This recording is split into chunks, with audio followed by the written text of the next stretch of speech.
굿모닝 YTN 3부 이어갑니다. 조금 전 들어온 사고 소식부터 전해드리겠습니다. 세종시 교각에서 차량 연쇄 추돌 사고가 발생했습니다. 오늘 새벽 5시 20분쯤 세종시 세종동에 있는 금빛 노을교 근처에서 달리고 있던 차량 27대가 연달아 추돌하는 사고가 발생했습니다. 현재 경찰과 소방당국이 사고 수습에 나선 가운데 아직 인명피해는 파악되지 않고 있습니다. 경찰은 도로비 살얼음 탓에 사고가 난 것으로 추정된다며 정확한 사고 경위를 조사하고 있습니다.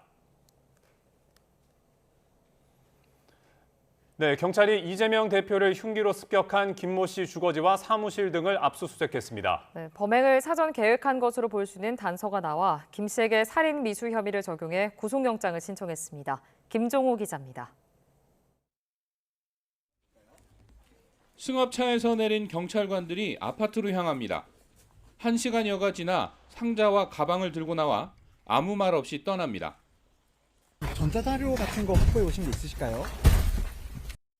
뭐 서류라던가 흉기 구입 이력이라던가 유의미한 자료를 확보하는 게 좀 있을까요? 경찰은 범행 동기 등을 자세히 확인하려고 이재명 대표를 흉기로 습격한 김모 씨 주거지와 사무실 등에 대해 대대적인 압수수색을 벌였습니다. 압수수색 현장 주변에는 김 씨를 알고 지내거나 만난 사람들이 있었는데 조용한 사람이었다고 전했습니다. 성격은 조용하셨었고요. 말씀 잘 안 하시고. 아시는 분께 말씀 안 하세요. 경찰 조사에서 김 씨는 애초 등산용인 흉기를 구해 손잡이를 제거한 거로 드러났습니다. 길이를 줄여 옷 주머니에 숨길 수 있도록 한 겁니다. 손잡이 대신 아랫부분에 테이프를 감아 손에 쥐기 쉽도록 만들었습니다. 경찰 관계자는 흉기 습격을 계획적인 범행으로 볼 수 있는 대목이라고 설명했습니다. 이동 경로도 일부 확인됐습니다. 김 씨는 지난 1일 오전 충남 주거지에서 기차편으로 부산을 찾았고 같은 날 울산으로 갔다가 다시 부산으로 이동했습니다. 지난 1일 이 대표가 봉화마을을 방문했을 때도 김 씨를 봤다는 주장이 나왔지만 그 사람이 어제 봉화마을에도 왔었습니다라고 얘기를 해서 제가 가만히 생각해 보니까 그때도 그 똑같은 걸 들고 어제 범행을 계획했던 것 같은데 경찰은 구체적인 동선에 대해서는 말을 아꼈습니다. 이 대표를 살해할 의도가 있었다는 진술과 함께 범행 동기도 일부 파악한 거로 알려졌지만 역시 공개하지는 않았습니다. 경찰은 압수수색에서 확보한 자료 등을 근거로 김 씨에게 살인미수 혐의를 적용해 구속영장을 신청했습니다. YTN 김종호입니다. 흉기에 피습된 더불어민주당 이재명 대표는 당분간 회복 치료에 전념할 것으로 보여 당무 복귀 시점도 불투명하다는 전망이 나오고 있습니다. 당 대표 비서실 관계자는 이 대표가 어제 중환자실에서 일반 병실로 옮겼지만 아직 절대적 안정이 필요한 상황이라고 전했습니다. 이어 이 대표와 가벼운 의사소통은 가능하지만 감염 우려 때문에 병원에서 방문객 면회 자체를 엄격하게 제한하고 있어 당 지도부 병문안도 쉽지 않은 상황이라고 설명했습니다. 이재명 대표 피습 사건 이후 당시 상황이나 환자 상태를 둘러싼 여러 추측성 소문이 퍼지자 더불어민주당은 대책기구를 꾸리고 허위 사실에 엄정 대처하기로 했습니다. 특히 이번 사건 피의자가 과거 보수 정당에 가입했다는 의혹이 제기되면서 가해자의 당적을 둘러싼 논란이 확산하고 있습니다. 손유정 기자입니다. 예기치 못한 이재명 대표의 피습 사건으로 당대표 공백 사태가 벌어지자 민주당은 이튿날 바로 비상의원총회를 열었습니다. 1시간 가까운 논의 끝에 소속 의원 전원 명의로 입장문을 내고 민주주의를 위협하는 모든 폭력에 반대한다며 철저한 수사를 요구했습니다. 무엇보다 일각의 피습 자작극과 같은 음모론에는 별도의 대책기구를 꾸려 엄정 대처하겠다고 강조했습니다. 허위사실 유포죄에 해당하고 가짜뉴스죠. 두 번째는 명백하게 이것은 2차 테러입니다. 이 부분에 대해서 당 차원에서 대책기구를 통해서 법적 대응, 정치적 대응을 다 하겠습니다. 이번 사건의 동기와 배경을 놓고 여러 추측이 나오는 가운데 특히 피의자의 당적이 논란의 중심에 섰습니다. 가해자가 과거 국민의힘 당원이었다가 탈당한 뒤 민주당으로 당적을 옮겼다는 주장이 제기됐기 때문입니다. 국민의힘과 민주당 모두 피의자의 당적을 공개적으로 밝히진 않았지만 경찰의 수사 협조 요청이 들어오자 당원 가입 여부를 확인해 제출했습니다. 국민의힘은 가해자의 당적에 대해 4년 전 탈당한 동명의 인물이 있지만 같은 사람인지 단정할 수 없다며 확인되지 않은 내용을 사실로 몰고 가선 안 된다고 선을 그었습니다. 정당 가입 여부 등을 두고 양극단의 혐오 정치로 몰아가려는 불필요한 논쟁은 지금 상황에 어떠한 도움도 될 수 없습니다. 여야 모두 일단 경찰을 향해 한 점 의혹 없는 수사를 촉구하고 있습니다. 하지만 내부적으론 피의자의 구체적인 범행 동기와 과거 정치적 행적에 대한 수사 결과, 그리고 이에 따른 정치적 후폭풍에 촉각을 곤두세우는 분위기입니다. YTN 손유정입니다.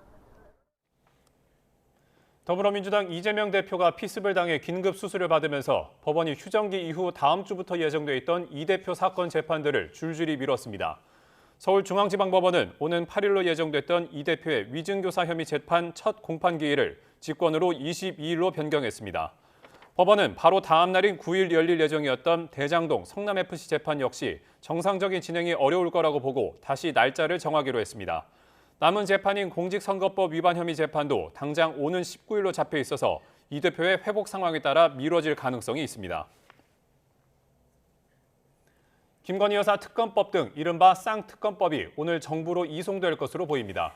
이재명 대표 피습 사건이 터진 가운데 이미 거부권 행사 방침을 밝힌 대통령실은 법안이 넘어오는 대로 구체적인 시점을 조율한다는 방침입니다. 강희경 기자입니다. 지난주 야당의 만장일치로 국회를 통과한 이른바 쌍특검법이 일주일 만에 정부로 이송될 전망입니다. 김진표 국회의장의 결재를 받는 대로 국회는 이르면 오늘 정부로 법안을 보낼 계획인 것으로 전해졌습니다. 제2요구권을 행사하겠다는 대통령실 뜻은 확고합니다. 국회 통과 직후 거부권 행사 방침을 밝힌 데 이어 새해 첫 국무회의 시간까지 바꿔가며 거부권 절차를 준비하기도 했습니다. 대통령은 법안이 정부로 이송되는 대로 즉각 거부권을 행사할 것임을 말씀드립니다. 시점은 아직 유동적입니다. 다음 주 화요일에 국무회의가 예정돼 있지만 윤석열 대통령이 주재하는 만큼 정치적 부담이 만만치 않기 때문입니다. 이에 따라 이번 주 총리 주재로 임시 국무회의를 열 가능성이 큰 것으로 전해졌습니다. 이재명 대표 피습 사건도 변수로 떠올랐습니다.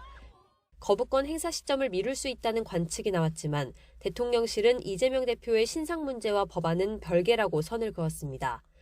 언제냐의 문제일 뿐 윤 대통령의 네 번째 거부권 행사가 초읽기에 들어간 겁니다. 야당은 법적 조치를 언급하며 반발하고 있습니다. 중대한 국민적 도전에 직면하게 될 것입니다. 아울러 만약에 거부권 행사할 경우에는 더불어민주당은 모든 법적 조치에 대해서 검토해 보겠습니다. 제1야당 대표에 대한 테러 사건 이후 대통령실은 내부적으로 자숙하는 분위기입니다. 그러나 악법에 대해선 예고한 대로 거부권을 행사하겠다는 방침이어서 특검법을 둘러싼 충돌은 불가피해 보입니다. YTN 강희경입니다. 네, 새해 소망으로 건강 생각하신 분들 많으시죠? 또 건강하면 운동인 만큼 헬스장을 등록하신 분들도 많을 겁니다.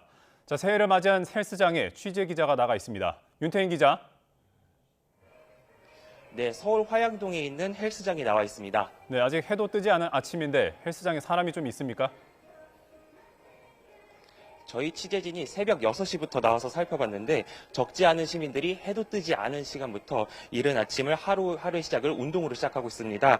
제 옆에 있는 이 기구는 인클라인 프레스라고 하는 기구인데요.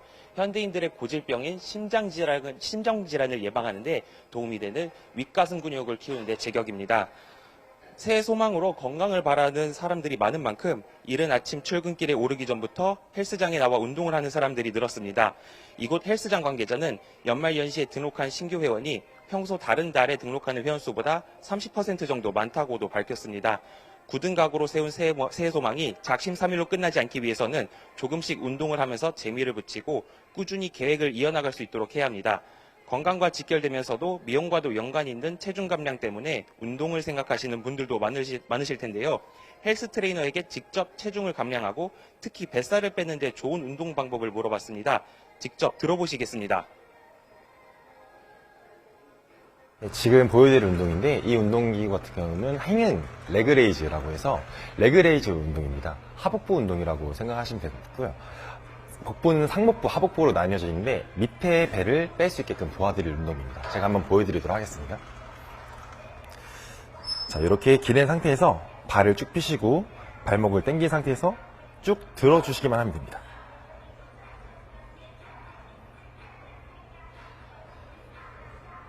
이렇게 해주시면은 밑에 있는 하복부가 빠지면서 여성분들 그리고 남성분들께 조금 복부에 지방을 뺄 수 있게 도와드릴 운동이라고 생각하시면 좋으실 것 같습니다. 지나친 의욕으로 운동을 너무 무리해서 하면 도리어 해가 될 수도 있습니다. 특히 잘못된 운동 자세가 고착되면 몸에 무리가 오기도 하고 무리한 목표를 세우고 운동하다 다치면서 오히려 운동을 쉬는 경우도 많습니다. 주변의 도움을 받아 정확한 운동 자세를 배우고 운동 시작 전 몸을 풀어주는 워밍업 습관을 들여야 한다고 조언합니다. 새해가 시작된 지 사흘이 지났습니다. 연말 연시에 세워뒀던 새해 소망이 작심삼일로 끝나지 않도록 저희 YTN도 함께 응원하도록 하겠습니다. 지금까지 서울 화양동에 있는 헬스장에서 YTN 윤태일입니다. 문화재청은 지난달 중순 낙서로 훼손된 경복궁 영추문 주변 담장 등에 대해 1단계 보존 처리를 마치고 오늘 현장을 공개합니다. 최응천 문화재청장은 오늘 오전 국립고궁박물관에서 낙서 제거 등 복구 진행 상황과 함께 4대 궁궐과 왕릉 등 국가유산 훼손을 막기 위한 종합대책을 발표할 계획입니다. 오늘 발표될 종합대책에는 궁궐과 왕릉 등 주변의 CCTV 확대 설치와 순찰 체계 강화 등의 방안이 담길 것으로 보입니다. 양육비를 주지 않는 부모의 신상을 인터넷에 공개한 혐의로 재판에 넘겨진 단체 운영자에 대한 대법원 판단이 오늘 나옵니다. 대법원은 오늘 명예훼손 혐의로 기소된 구본창 전 배드파더스 대표의 상고심 선고 공판을 엽니다. 구 전 대표는 2017년부터 2018년까지 자녀 양육비를 지급하지 않는 부모들을 제보받아 얼굴 사진과 이름, 나이, 주소 등 개인정보를 인터넷에 올린 혐의 등으로 재판에 넘겨졌습니다. 지난 연말 서울로 돌아오는 경춘선 지하철 안에서 한 남성이 다른 여성 건너편에서 부적절한 행위를 한다는 신고가 접수됐습니다. 하지만 지하철 치안을 맡은 철도경찰대에서 출동이 늦어지는 등 적절한 조치가 이루어지지 않아 아직 해당 용의자의 행방을 찾지 못하고 있습니다. 제보는 Y 권준수 기자가 취재했습니다. 다른 승객은 찾아보기 어려운 지하철 안. 검은색 외투와 모자 그리고 마스크까지 착용한 남성이 건너편에 앉아 있습니다. 가만히 앉아 있는 것 같지만 자세히 보니 혼자 음란 행위를 하는 듯한 모습이 보입니다. 이를 본 여성 승객은 충격이 컸지만 이 남성과 둘만 있다 보니 공포심에 소리조차 지를 수 없었습니다. 저를 타겟으로 삼는 것 같았고 그때부터 좀 무서웠는데 처음에 진짜 잘못 본 줄 알았고 더 심각한 범죄를 내가 당할 수도 있겠다라는 생각이 들어서 지하철 마지막 칸에 타고 있어 다른 곳으로 도망갈 수도 없던 상황. 겁에 질린 A씨는 한국철도공사 측에 긴급히 문자로 신고했습니다. 하지만 돌아온 건 어떤 소란을 피우는 건지 위해를 가하고 있는지 등의 질문뿐이었습니다. 빨리 와서 도움을 달라고 재촉까지 했지만 다른 곳에 전화로 신고하는 방법을 알려주는 형식적인 답변이 돌아왔습니다. 10분 가까운 시간이 지나고 이 남성은 중간에 내렸는데 막상 신고를 받고 출동한 영무원이나 철도 경찰관도 없었습니다. 대기를 하고 있었으면 바로 잡히는 건데 눈앞에서 놓쳤다 이런 생각밖에 안 드는 것 같아요. 경춘선 엄청 자주 타고 거의 일주일에 한 번은 타는데 결국 A씨는 몇 정거장을 더 지나친 뒤에야 직접 경찰에 신고해 상황을 알렸습니다. 그런데 지하철에서 벌어진 일이라는 이유로 사건은 철도경찰대로 다시 넘어갔습니다. 도망간 용의자는 신원을 들키지 않기 위해 일회용 승차권을 썼습니다. 그렇다 보니 경찰도 뒤늦게 추적에 나섰지만 수사에 어려움을 겪고 있습니다. 철도경찰대는 역 주변 CCTV를 분석하며 열차 안에서 음란 행위를 한 남성을 찾고 있습니다. 처음 신고를 받은 한국철도공사 측은 경춘선 철도경찰대가 청량리역과 남춘천역 두 군데에 있어 출동 시간이 30분 이상 소요될 수밖에 없었다고 해명했습니다.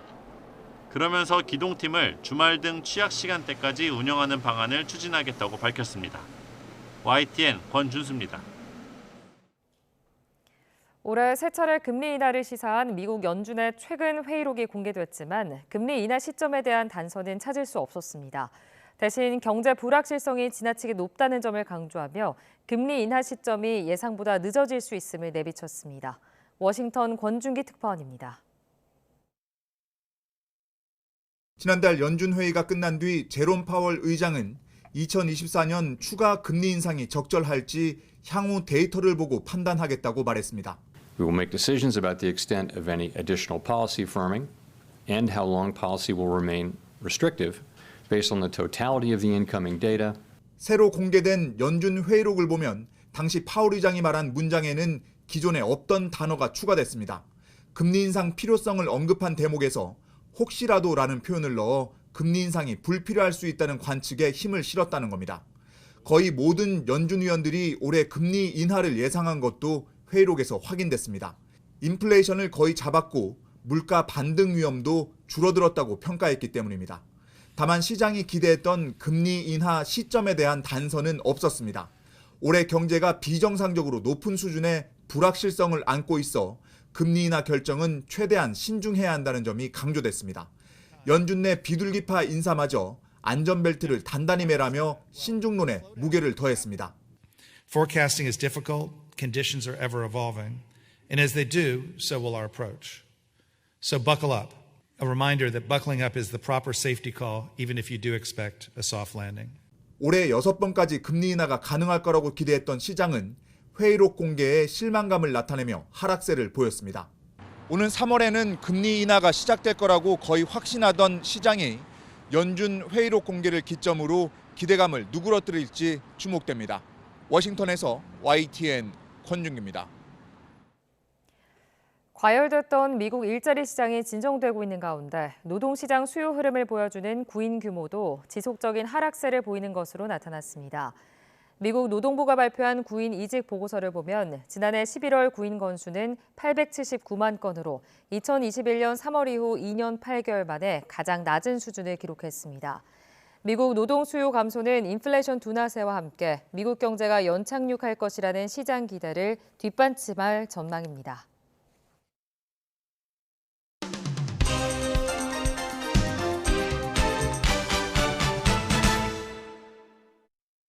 (1월 4일) 목요일입니다. 굿모닝 브리핑 시작합니다. 오늘 가장 먼저 볼 기사는 동아일보 1면입니다. 증오정치 바이러스 더 독해졌다. 더불어민주당 이재명 대표 피습 사건 이후에 진영 대립이 격화하고 있습니다.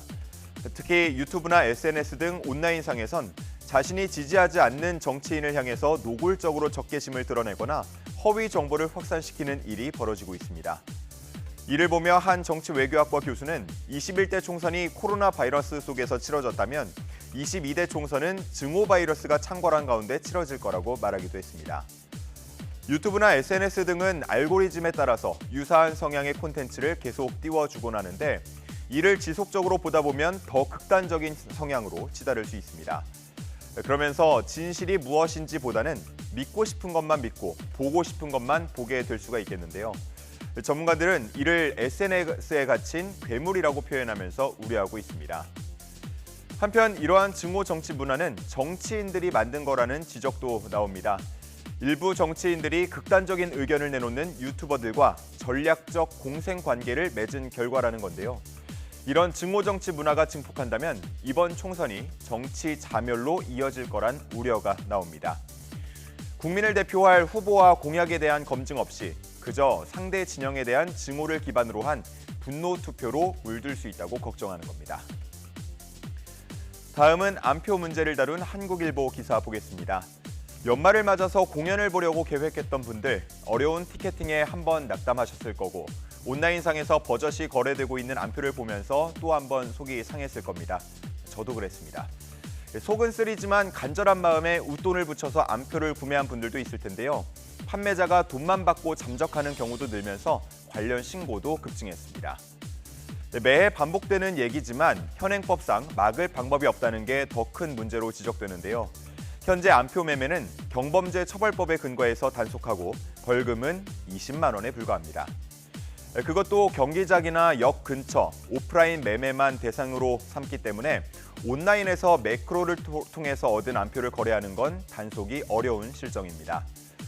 오는 3월이면 매크로를 이용한 암표 거래를 금지하는 개정 공연법이 시행되긴 하지만 이 역시 이미 기업형으로 진화한 암표 업체들을 잡아내기에는 한계가 뚜렷하다는 평가가 나옵니다. 결국 한국대중음악공연산업협회는 암표 거래에 대한 책임과 피해를 이용자만 떠안고 있다면서 티켓 거래 중고 사이트들을 공정거래위원회에 신고하기도 했습니다. 고질병이라고 치부하기보다는 근본적으로 문제를 해결할 방법은 없을지 보다 진지한 논의가 필요해 보입니다. 다음은 시도별 고령화 속도에 대한 조선일보 기사 보겠습니다. 한국고용정보원이 공개한 보고서를 보면 전국 광역지자체 중 가장 고령화 속도가 빠른 곳은 부산으로 나타났습니다. 2015년과 2022년의 노인 인구 비율의 차이를 기준으로 한 건데요. 부산의 경우 2015년에는 65세 이상 인구가 14.5%였지만 2022년에는 21.3%까지 치솟았습니다. 부산의 고령화 속도가 가장 빠른 이유로는 저출산이 심화하는 것과 동시에 청년들의 이탈이 다른 시도보다 더 심하기 때문으로 분석됩니다. 과거 부산의 제조업 중심 산업들이 쇠퇴하고 첨단 산업 관련 기업들이 적기 때문에 청년들이 수도권으로 떠난다는 겁니다. 한편 부산 다음으로 고령화 속도가 빠른 곳은 울산과 대구, 강원, 경북 순이었고요. 세종의 경우는 광역지자체 중 유일하게 고령화 속도가 마이너스를 기록했습니다. 이는 정부 부처가 세종으로 이전하면서 청년층이 꾸준히 유입됐기 때문으로 분석되고 있습니다. 마지막으로 국민일보 기사 보겠습니다. 지금 사진이 하나 나와 있는데요. 어떤 조류인지 어떤 새인지 아시겠습니까? 자, 지금 사진에 보이는 조류는 바로 민물 가마우지입니다. 중대형 물새 민물 가마우지는 겨울 철새인데요. 2000년대 초부터는 국내 기후에 완벽히 적응하면서 텃새화되고 있습니다. 그런데 이런 민물 가마우지가 하루 평균 700g, 번식기에는 1kg의 물고기를 잡아 먹으면서 양식장이나 낚시터 등의 경제적인 피해를 주고 있습니다. 또 어민들의 그물을 훼손하기도 하고요. 산성이 강한 배설물로 나무가 하얗게 말라 죽는 수목 백화 현상의 원인이 되고도 있습니다. 이렇게 큰 피해를 일으키지만 그동안은 민물 가마우지를 포획할 수 없었는데요. 바로 국제자연보호연맹의 보호종으로 지정되어 있었기 때문입니다. 하지만 전국 지자체의 건의가 이어지면서 환경부가 민물 가마우지를 유해 야생 동물로 지정하게 됐는데요. 이에 따라서 오는 3월 15일부터는 포획이 가능해집니다. 이에 그동안 피해를 호소하던 강원도 양구군 등 여러 지자체가 3월부터 민물 가마우지 개체수 조절에 나설 계획을 세우고 있습니다. 과연 토종 어류를 보호하고 또 어업인들의 피해를 막을 수 있을지 주목됩니다. 1월 4일 아침 신문 살펴봤습니다. 지금까지 굿모닝 브리핑이었습니다.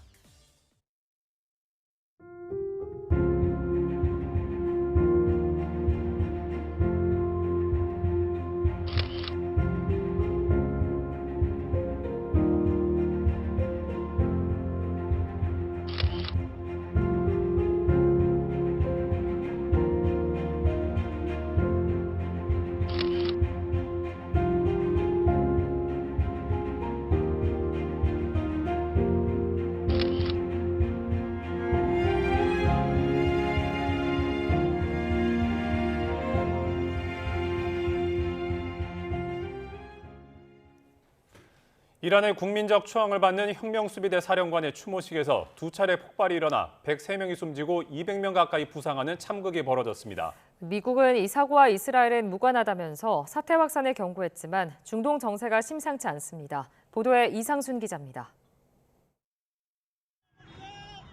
현지 시간 3일 오후 이란 수도 테헤란에서 남동쪽으로 820km 떨어진 케르만시 순교자 묘역. 이란 혁명수비대 가셈 솔레이마니 사령관의 4주기 추모식 도중 연이어 두 차례 폭발이 발생했습니다. 익명의 소식통은 폭발물이 담긴 가방 2개가 원격 조종으로 폭발했다고 전했습니다. 사망자가 100명이 넘었고 부상자도 200명에 육박합니다. تردید نکنید در این جنایت و جنایت‌هایی که مرتکب شدید هزینه‌ای خواهید داد که سخت پشیمان کننده خواهد بود. 이란은 이스라엘을 배후로 의심하고 있는데 증거가 나온다면 가자지구 전쟁은 중동 전역으로 확전될 수도 있습니다. 당장 미국이 사태 진화에 나섰습니다. I'm not going to speak for another nation. I would just tell you that we have no indication that Israel was in any way involved in this. 하지만 중동 정세는 이미 요동치고 있습니다. 바로 전날 이스라엘이 레바논의 수도 베이루트 외곽을 폭격해 하마스 고위 인사를 암살한 데 대해 헤즈볼라가 이스라엘과 일전을 불사할 태세입니다. إذا فكر العدو أن يشن حربا على لبنان حينئذ سيكون قتالنا بلا سقوف بلا حدود بلا قواعد بلا ضوابط. 홍해의 해상 물류를 거의 마비시키고 있는 예멘의 친이란 반군 후티는 또 컨테이너선을 공격했습니다. 긴장이 갈수록 고조되고 있지만 이스라엘은 여전히 하마스에 대한 복수를 멈추지 않을 생각입니다. תדע כל אם ערבייה שאם בנה ישתתף במישרין או בעקיפין בטבח של ה-7 באוקטובר, דמו בראשו. 이스라엘의 강경 노선에 맞서 하마스와 헤즈볼라, 예멘 반군 후티에 이어 이란까지 이른바 저항의 축이 움직이면서 새 벽두부터 중동 정세가 경랑에 빠져들고 있습니다. YTN 이상순입니다. 그제 일본 하네다 공항에서 서로 충돌한 두 항공기와 관제사 간의 교신 기록이 공개됐습니다. 본격적인 사고 조사가 시작된 가운데 단 한 명만 생존한 해상보안청 항공기가 관제사의 지시를 오인했을 가능성도 제기됩니다. 서봉국 기자입니다.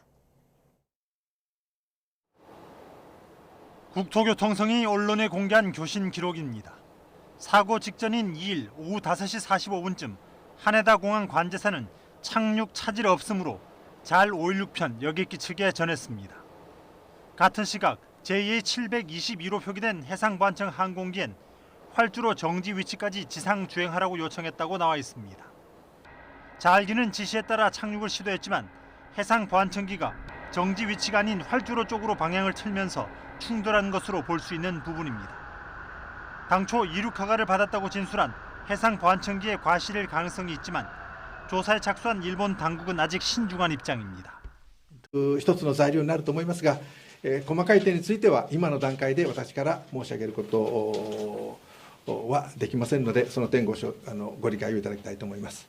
사고조사위원회는 폐쇄된 활주로에서 불에 탄 여객기와 항공기의 동체를 살펴보는 등 현장 조사도 시작했습니다. 해상보안청 항공기 잔해에서 블랙박스도 회수했습니다. というのを必ずしも 100% できる場合だけではありませんので、そこはこれからの作業になって本当にそれが使えるデータなのかどうかっていうのはこれからの作業です. 여객기 탑승자 379명은 화재 속에서 극적으로 전원 탈출했지만 부딪힌 비행기에서 결국 5명의 사망자를 낸 도쿄 하네다 공항 충돌 사고.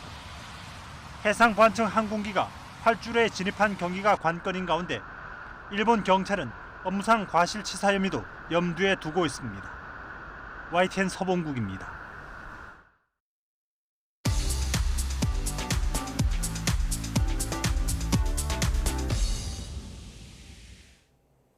경제 소식을 빠르고 친절하게 전달해 드립니다. 오늘 굿모닝 경제는 허준영 서강대학교 경제학부 교수와 함께합니다. 교수님 어서 오세요. 네, 어서 오십시오. 교수님, 오늘은 태형건설 얘기를 좀 집중적으로 해보겠습니다. 이제 워크아웃 신청을 했는데 어제 채권단 설명회를 열었거든요. 자구안을 밝히는 자리였는데 이제 어떤 내용이 좀 나왔습니까? 그러니까 그 얼마 전에 그 자회사 중에 하나를 팔았습니다. 태형 인더스트리라고 하는 그 화학 창고업 하는 자회사를 하나 팔았거든요. 거기서 한 1,500억 원 정도가 나왔어요. 그 중에 추가적으로 한 그 매각 대금 중에 한 290억 정도를 추가적으로 지원할 거고, 그 다음에 또 다른 자회사들이 몇 개 있거든요. 블론 리조트라고 하는 골프 관련된 자회사도 있고요. 그 다음에 에코비트라고 하는 뭐 폐기물 관련된 자회사도 있는데 여기를 매각해서 요 매각 대금으로 태형건설을 지원하겠다. 그리고 다른 또 자회사들의 지분을 담보로 제공하겠다. 이렇게 해서 총 한 1조 6천억 정도의 패키지를 만들겠다라는 것이 어제 얘기의 골자, 그러니까 태형건설 쪽에서 제시한 안의 골자였습니다. 교수님, 그런데 반응이 썩 좋지는 않아 보입니다. 주채권은행인 산업은행의 강석훈 회장이 약속한 자구 계획을 이행하지 않았다며 유감스럽다 이런 말까지 남겼는데 지금 평가가 좀 나쁘게 나오고 있는 겁니까? 어떻습니까? 네, 그런 것 같습니다. 그리고 어제 이제 어쨌든 채권단의 반응은 굉장히 좀 차가웠던 것 같고요. 그 기준에 미달했다고 보는 것 같은데 이유는 금액적으로 봐도 이유가 나옵니다. 지금 어제 그 윤세영 회장이 얘기한 지금 태형건설에서 갖고 있는 우발 채무, 부실된 채무의 규모가 한 2조 5천억 정도 된다고 하는데요. 지금 어제 나온 자구안 같은 경우는 제가 아까 말씀드렸듯이 한 1조 6천억 정도의 자구안입니다. 그러면 2조 5천억 정도가 모자란데 1조 6천억을 내겠다. 그러면 나머지는 뭐 하라는 거냐? 결국은 채권단에서 이거 손실을 떠 안아야 된다라는 얘기로 갈 수 있거든요. 그런 측면에서 지금 어제 채권단의 얘기는 이게 그 태형건설이 지금 내놓을 수 있는 최고의 가장 그 모든 카드를 다 동원한 것이냐에 대한 이슈가 있을 것 같습니다. 그런 이슈의 중심에는 역시 이제 TY홀딩스, 태형그룹의 지주회사죠. 갖고 있는 SBS의 지분을 어떻게 할 것이냐, 혹은 매각할 것이냐 이런 이슈도 있고, 또 하나는 한 3천억 정도를 이제 시장에서는 그 윤세영 회장이 사제 출연을 할 것으로 보고 있었는데 이 사제 출연에 대한 얘기도 하나도 없었기 때문에 결국은 이게 정말 태형건설을 살리고자 하는 의지가 있는 거냐라고 의심할 수밖에 없는 그런 상황이었던 것으로 보입니다. 자, 그러면 이 워크아웃을 신청을 했는데 그 채권단의 75% 이상이 동의를 해야 하잖아요. 그러면 이 워크아웃 신청이 받아들여지지 않을 가능성이 커진 거 아닙니까, 이게? 그러니까 1월 11일 날 이제 채권단 회의가 열립니다. 여기서 워크아웃에 들어갈지 말지 이제 채권단이 결정을 하게 되는데요. 그러니까 현재까지 나온 안으로서는 사실 아직은 채권단이 만족하지 못하는 것으로 보이고요. 그래서 1월 11일 안에 태형건설에서 다른 이것보다 업데이트된 조금 더 채권단이 보기에 진정성이 보이는 안을 들고 올 경우에 이제 그걸 갖고 1월 11일 날 다시 심의에 들어갈 것으로 보이고요. 예, 그런 부분이 있습니다. 그리고 최근 들어서 아까 제가 말씀드리려다 하나 놓친 부분이 그 태형 인더스트리라고 하는 자회사를 팔았는데 그 1,500억 원 정도 나왔다고 했지 않습니까? 근데 그 1,500억 원 중에 사실은 한 800억 원 정도를 태형건설의 빚을 갚은 게 아니고 TY홀딩스의 빚을 갚고 그 당시 태형건설에다가 지원한 금액은 400억 정도밖에 안 되거든요. 그래서 이제 채권단에서는 더 지금 TY홀딩스 쪽에 어떤 진정성을 좀 의심하고 있는 것이 아니라는 생각이 듭니다. 예, 교수님 그러니까 결국 태형건설로서는 추가 자구안, 그러니까 좀 업데이트된 자구안을 내놓을 수밖에 없는 상황인데 어떤 시나리오를 좀 예상해 볼 수 있을까요? 그러니까 처음에 저희가 채권단 아까 말씀하신 앵커께서 말씀해주신 대로 채권단 채권액 기준으로 75%의 동의를 하면 워크아웃이 개시될 수 있는데 그 전에 워크아웃보다 조금 더 약한 형태의 법적 구속력이 없는 기업회생 절차가 있는데 그것이 바로 자율협약이라는 겁니다. 이거는 채권단이 100% 동의를 해줘야 되고요. 대신 기업에는 간섭이 좀 덜 하죠. 워크아웃보다. 근데 이제 태형건설이 자율협약을 할지 아니면 워크아웃을 할지 고민을 하다가 결국 이게 자율협약이 안 된 이유가 채권단 중에 그러니까 100% 동의가 안 된 이유 중에 가장 핵심이 SBS 지분을 어떻게 할 거냐, SBS 지분을 일부 매각할 거냐, SBS 지분을 갖고 담보를 잡을 거냐 이런 거에 대해서 태형 측은 못하겠다. 그리고 채권단에서는 그거 해야지. 사실 거기가 지금 굉장히 태형그룹의 가장 어떤 자산 가치가 높은 부분인데라고 얘기를 하는 부분, 요게 있는 것 같습니다. 그래서 결국은 향후에 제가 아까 잠깐 말씀드렸듯이 한 2가지 정도의 포인트가 있을 것 같습니다. 하나는 그 SBS 지분을 어떻게 할 것이냐, 그것을 이용해서 태형건설을 지원하는 방식으로 나올 것이냐, 요래야지 저희가 아까 봤던 그 자금 사이에 시장이 원하는 자금과 태형건설이 지금 자구안을 내놓은 자금 사이에 갭이 있지 않습니까? 그 갭이 메꿔질 수 있을 것으로 보이고, 또 하나는 이제 어쨌든 총수일가의 사제 출연이 있을 것이냐 없을 것이냐, 결국 이것은 태형건설을 살리겠다라는 진정성을 가늠할 수 있는 어떤 척도로 시장은 지금 보고 있는 것 같습니다. 자, 그러면 만약에 추가 자구안을 통해서 워크아웃이 동의를 받게 된다, 이러면은 어떤 조치가 진행이 되는 겁니까? 그러면 이제 1월 11일 날 아까 말씀드린 대로 채무자들 모여서 회의를 해서 워크아웃을 신청을 해서 워크아웃이 이제 시작이 되면 결국은 어떤 것들을 이제 워크아웃을 하고 어떤 방식으로 자금 지원을 하고 또 어떤 방식은 지금 이 구조 조정을 할지 이런 것들을 결정하고 그다음에 그 계획을 작성하고 확정하는데 한 4월 정도까지가 될 것 같고요. 그다음에 그 계획이 확정되면 4월에 2차 협의체, 그때 이제 채권자들이 다시 한번 모여서 이제 앞으로 기업 개선을 이런 식으로 하겠다라고 이제 마지막 결정을 내리게 되고, 그 이후에 한 5월 정도부터는 본격적인 이제 구조 조정 단계, 워크아웃 단계에 들어갈 것으로 보입니다.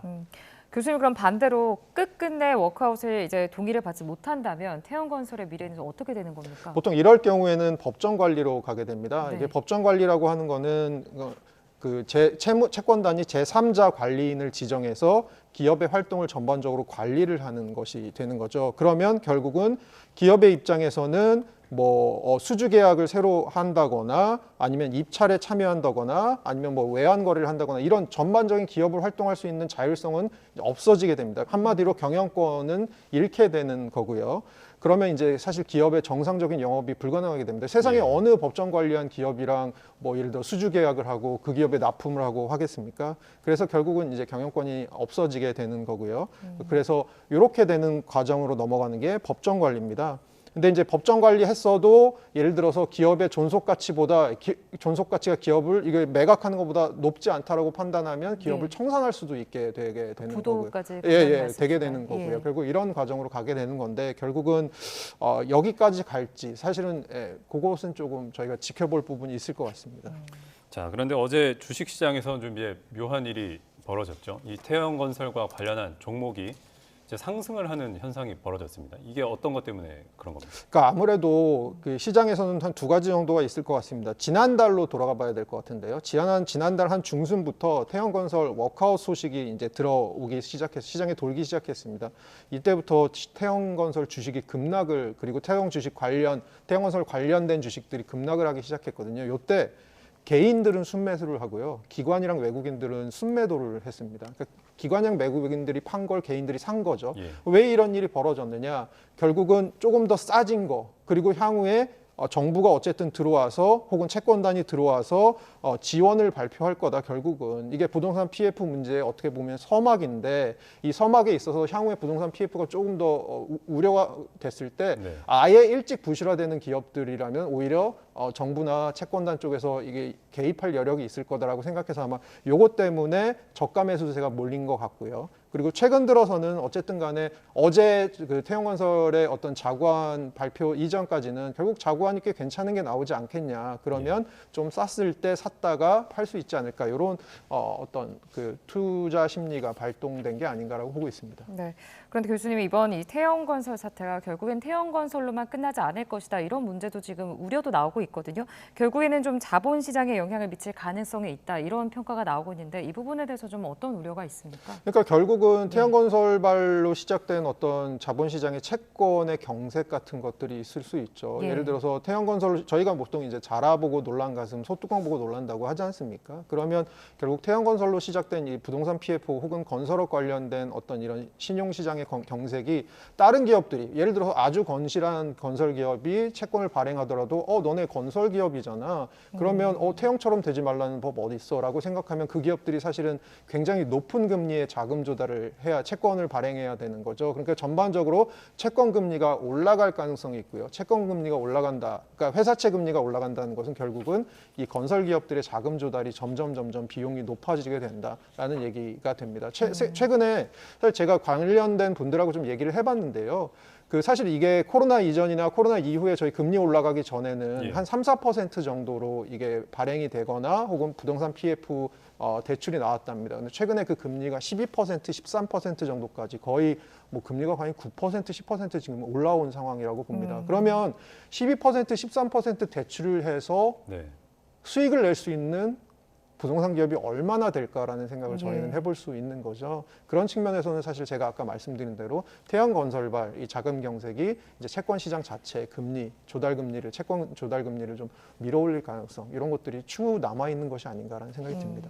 자, 그러면 이 채무에 관련해서 태형건설의 채무가 이 금융권에 노출되는 정도가 어느 정도인지 좀 궁금하고 이게 금융권의 리스크로도 좀 번질 가능성이 있는지도 좀 궁금하거든요. 그러니까 태형건설이 지금 들어가 있는 어떤 금융권 중에 많은 부분이 사실 은행권들입니다. 근데 지금 은행권에 있는 그러면 부동산 PF의 부실, 연체율 같은 것들을 최근에 볼 필요가 있는데요.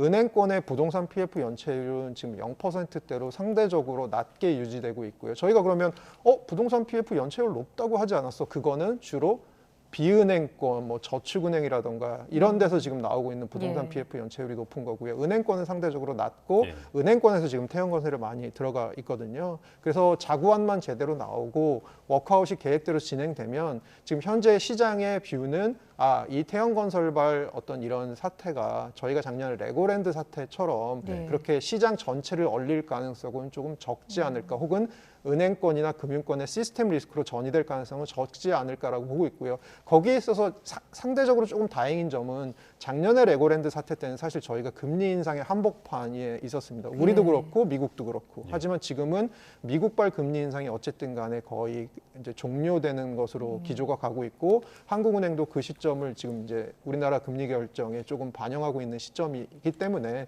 작년보다는 조금 상황이 좀 나았지 않을까. 그 반대로 생각해 보면 아까 이제 앵커께서 지적해 주신 대로 부동산 PF의 부실이 있다면 앞으로 어떤 일들이 벌어질까? 결국은 금융당국이나 옥석을 가려서 결국은 살릴 수 있는 수익성 있는 부분들은 살리고 수익성 없는 부분들은 이렇게 구조조정의 절차를 겪는 과정, 그럴 수 있는 환경, 이런 것들이 조성된 것이 아닐까라고 보고 있습니다.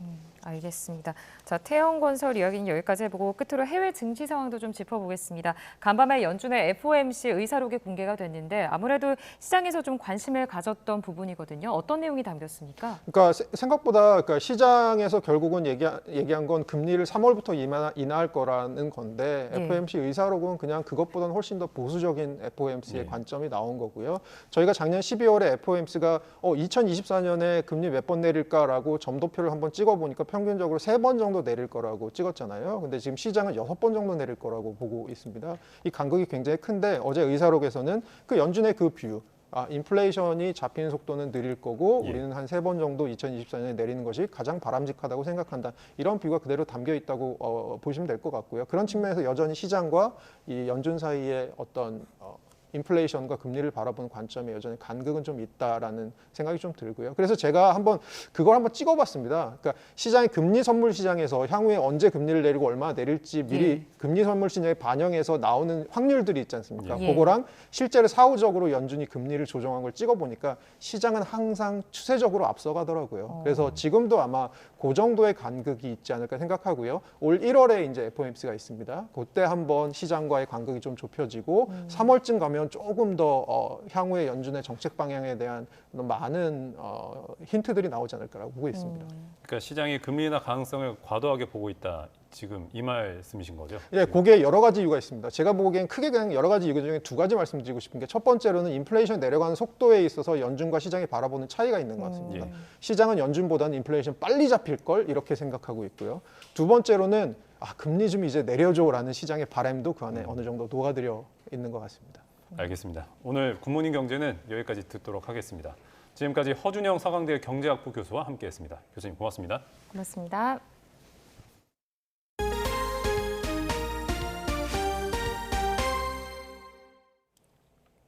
한밤중 경기도 광주에서 전기 공급이 끊겨 주민들이 2시간가량 추위에 떨어야 했습니다. 퇴근길 서울 지하철 1호선 전동차가 고장이 나면서 승객들이 큰 불편을 겪기도 했습니다.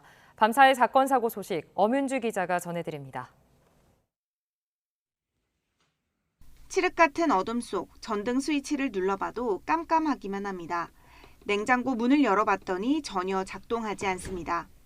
오늘 새벽 1시 15분쯤부터 경기도 광주시 오포읍 일대에 정전이 발생했습니다. 전기 공급이 끊기는 바람에 인근에 있던 아파트와 다세대 주택 등 615가구가 개인 난방을 사용하지 못하고 한겨울 추위에 떨어야만 했습니다. 한전은 자체 설비 불량으로 보인다며 정확한 고장 원인을 파악하고 있습니다. 퇴근길 승객들로 가득 찬 지하철 열차가 옴짝달싹하지 않습니다. 승강장은 이미 승객들로 인산이냅니다. 어제 오후 5시 54분쯤 동인천행 1호선 하행열차가 온수역과 역곡역 사이에서 고장이 나 멈췄습니다. 터널 내부에서 차량 외부로 이제 불꽃이 수차례 보였어요. 이제 그 불꽃 바로 주변에 있었던 승객들은 진짜 소리 지르고 뭐 망치로 부셔야 되나 막 숨 못 쉬겠다 막 이런 사람들도 있었고, 이제 퇴근길이고 1호선이다 보니까 엄청 사람도 빽빽하고.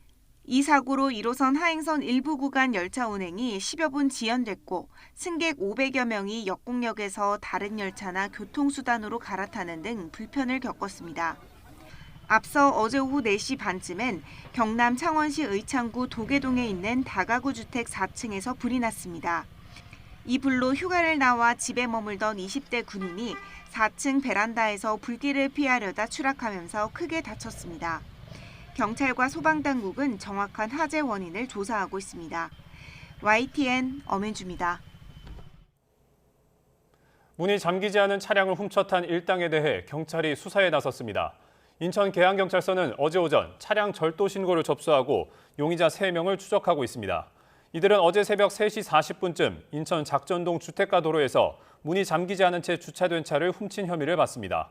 인근 CCTV 확인 결과 일당은 범행 1시간 40분 전쯤에도 현장을 찾아 해당 차량의 문을 열어보거나 탑승해봤던 것으로 드러났습니다. 신고를 접수한 경찰은 어제 오전 인근 초등학교 앞에서 주차돼 있는 도난 차량을 발견했습니다. 경찰은 CCTV 등을 토대로 용의자들을 추적하고 있습니다. 새해 첫날 모르는 사람을 상대로 흉기를 휘두른 미국 국적의 남성이 구속됐습니다. 서울 서부지법은 어제 특수상해 혐의를 받는 미국 국적 44살 A씨에 대해 구속 전 피의자 신분을 연 뒤 도망할 염려가 있다며 영장을 발부했습니다. A씨는 새해 첫날인 지난 1일 저녁 7시 20분쯤 서울 서교동 주택가 골목에서 일면식이 없는 남성에게 흉기를 휘둘러 다치게 한 혐의를 받습니다.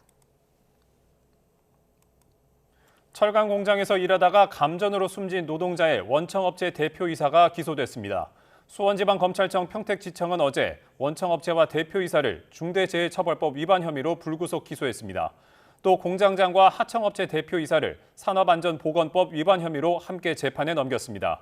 이들은 지난해 7월 경기 안성시에 있는 철강 제조 공장에서 연마 작업을 하던 60대 노동자가 누전으로 감전돼 숨진 사고와 관련해 안전조치를 제대로 취하지 않은 혐의를 받습니다. 태국과 필리핀 현지에서 사들인 필로폰 수억 원어치를 국내로 밀수한 일당이 재판에 넘겨졌습니다. 이들은 밀 반입할 필로폰을 속옷과 생리대에 숨기는 방식 등으로 관계 당국의 추적을 피하려 한 것으로 드러났습니다. 김태원 기자입니다. 한 남성이 바지춤에서 두툼한 봉투 같은 것을 불쑥 꺼내 탁자 위에 올려놓습니다. 자세히 보니 이 물건 여성용품인 생리대입니다. 그 안을 뜯어보니 흰 결정이 든 비닐봉투 여러 개가 나옵니다. 마약 밀수 조직의 운반책인 이른바 지게꾼이 필로폰 200g을 속옷에 숨겼다 적발되는 모습입니다. 총책 40대 A씨 일당은 태국이나 필리핀 현지에서 구한 필로폰을 국내로 몰래 들여와 판매한 혐의 등을 받습니다. 지게꾼들은 건당 300에서 500만 원을 받고 필로폰을 생리대 등에 숨긴 뒤 항공편을 타고 입국하는 방식으로 추적을 피하려고 했습니다. 이렇게 지난해 6월부터 2달 동안 이들이 9차례에 걸쳐 들여온 필로폰은 모두 1.75kg, 시가 5억 2천만 원에 달하는 양입니다. 검찰은 지난해 7월 지게꾼 한 명을 처음 검거한 것을 시작으로 5달 만에 총책 A씨까지 모두 10명을 붙잡았습니다. A씨는 현지에서 필로폰을 사들인 경로나 범죄 수익에 대해서는 진술을 거부한 가운데 검찰은 A씨 등 9명을 구속해 재판에 넘겼습니다. 또 A씨와 공모해 필리핀 현지에서 마약을 발송해온 다른 총책급 피의자의 신원도 특정했습니다. 검찰은 이 피의자에 대해서도 인터폴에 적색 수배를 요청하는 등 추적을 이어가고 있습니다. YTN 김태원입니다. 오리온 카스타드에서 식중독균이 검출돼 판매 중지와 동시에 회수 조치가 내려졌습니다. 식품의약품안전처는 오리온 제4청주 공장이 제조 및 판매한 카스타드 제품에서 황색 포도상구균이 검출됐다고 밝혔습니다. 이 제품의 제조일자는 2023년 12월 22일이고 소비기한은 2024년 6월 21일까지로 23g짜리 과자가 12개 들어있는 276g짜리 제품입니다. 황색 포도상구균은 식품에서 독소를 분비해 구토 및 설사 등을 일으키는 식중독균입니다. 식약처는 판매를 중지하고 소비자는 회수 대상 업소로 반납해달라고 당부했습니다.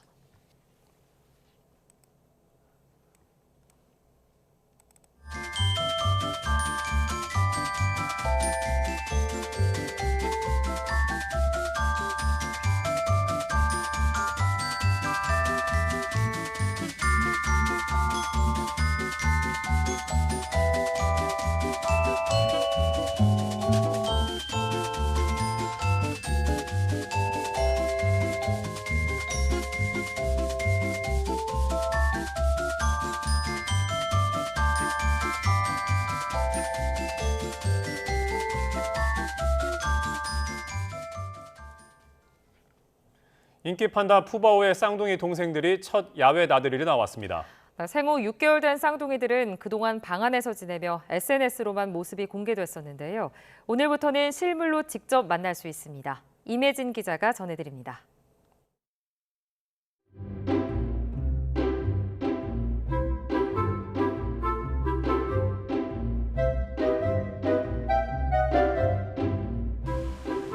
쌍둥이 아기 판다 루이바오와 후이바오가 조심스럽게 문 앞을 서성이다 벽을 긁습니다.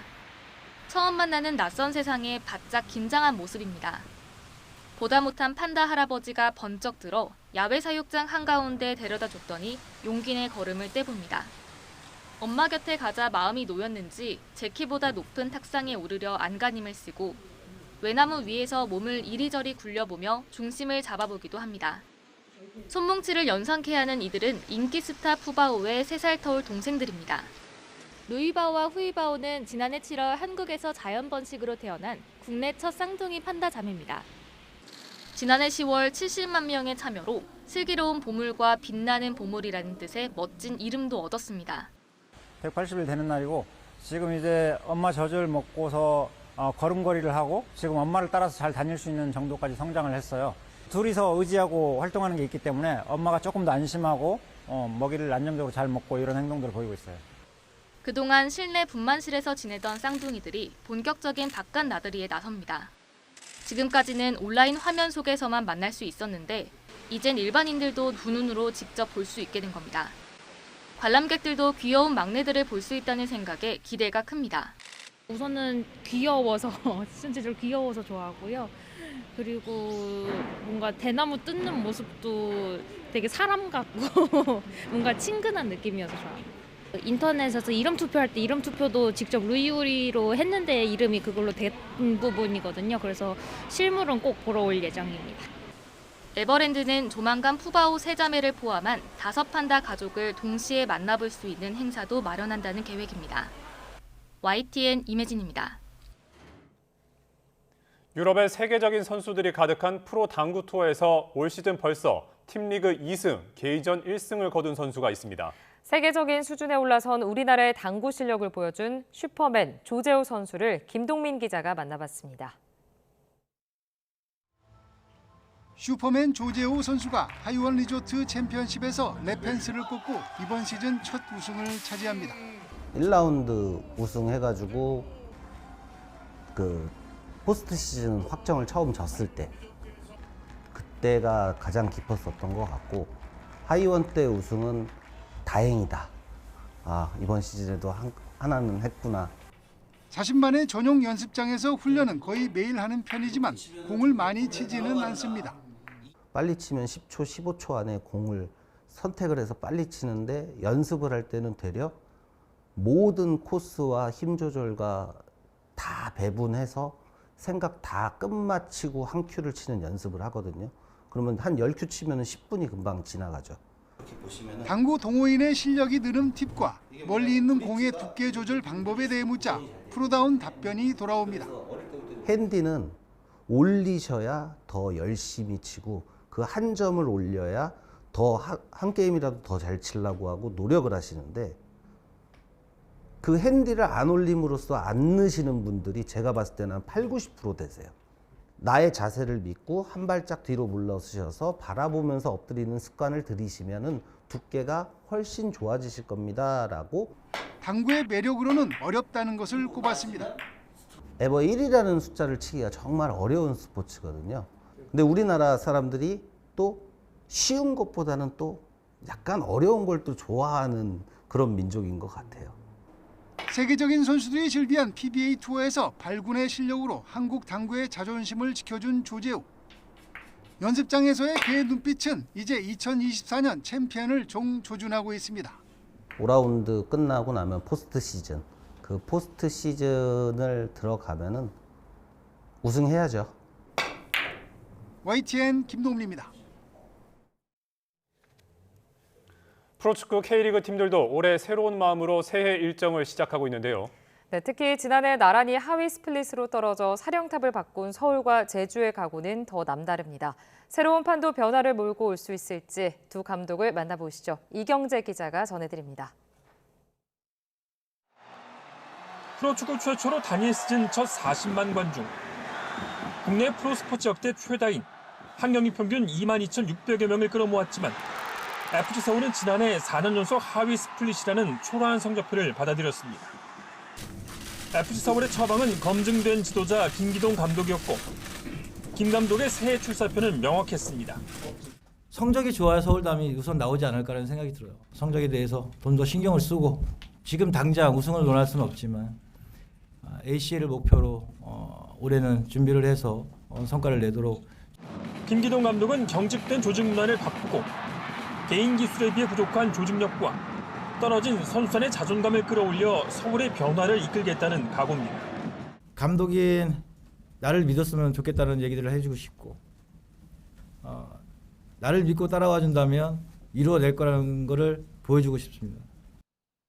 산전수전을 다 겪은 김학범 감독이 제주를 맡은 이유도 김기동 감독과 똑같았습니다. 분명히 남들만큼 하고 다 하는데 그게 제일 궁금한 점이 저한테는 와닿거든요. 내가 한번 도전해보면 가능하지 않을까. 사실은 그게 제일 컸습니다. 공부하는 지도자답게 쉬는 동안 전 세계로 축구여행을 다녔던 김 감독은 강력한 체력을 바탕으로 한 자신만의 조직력 축구가 충분히 단기 처방이 될 수 있다고 자신했습니다. 남들보다 한 발 더 뛰는 축구, 남들을 괴롭힐 수 있는 축구, 남들이 싫어하는 축구를 할 거예요. 새 팀에서 자신의 지도력을 실험하는 두 베테랑 사령탑이 올해 K리그 판도를 얼마나 뒤흔들어 놓을 수 있을지 팬들의 기대가 높습니다. YTN 이경재입니다. 밤사이 찬 공기가 밀려오며 반짝 영하권 추위가 찾아왔습니다. 현재 서울 기온은 영하 3.2도로 어제 같은 시각보다 5도나 낮은 상태고요. 찬바람 때문에 체감 온도는 영하 6도 선에 머물고 있습니다. 다행히 낮부터는 기온이 크게 올라서 다시 예년보다 온화한 날씨를 보이겠는데요. 들쑥날쑥한 기온 변화에 감기 걸리지 않도록 건강관리 잘해주셔야겠습니다. 오늘 전국적으로 맑은 하늘이 함께하겠습니다. 다만 날씨가 온화한 틈을 타서 초미세먼지가 말썽을 부리겠는데요. 지금은 대기질이 양호한 편이지만 앞으로 대기가 정체되면서 전국 대부분 지역의 초미세먼지 농도가 나쁨 수준을 보이겠습니다. 외출 시에는 미세먼지용 마스크를 꼭 챙기시는 게 좋겠습니다. 오늘 아침 기온은 어제보다 2도에서 5도가량 낮게 출발하고 있습니다. 서울이 영하 3.2도, 춘천 영하 6도를 나타내고 있습니다. 하지만 낮부터는 다시 영상권을 회복하며 어제보다 온화하겠는데요. 오늘 낮 기온은 서울이 6도, 대전이 8도, 부산은 10도로 예상되고 있습니다. 내일도 예년 기온을 웃돌며 큰 추위는 없겠지만 새벽부터 아침 사이 경기 동부와 영서에는 비나 눈이 조금 내리겠고요. 절기 소환인 주말부터는 다시 영하권 추위가 계속될 전망입니다. 오늘 아침까지 중부 내륙을 중심으로는 안개가 짙게 끄겠습니다. 추위 속에 짙은 안개로 인해서 도로에 살얼음이 발생할 수 있으니까요. 교통 안전에도 각별히 유의하셔야겠습니다. 지금까지 YTN 신미림입니다. 굿모닝 YTN 마칩니다. 잠시 후 뉴스라이더가 방송됩니다. 시청해주신 여러분 고맙습니다.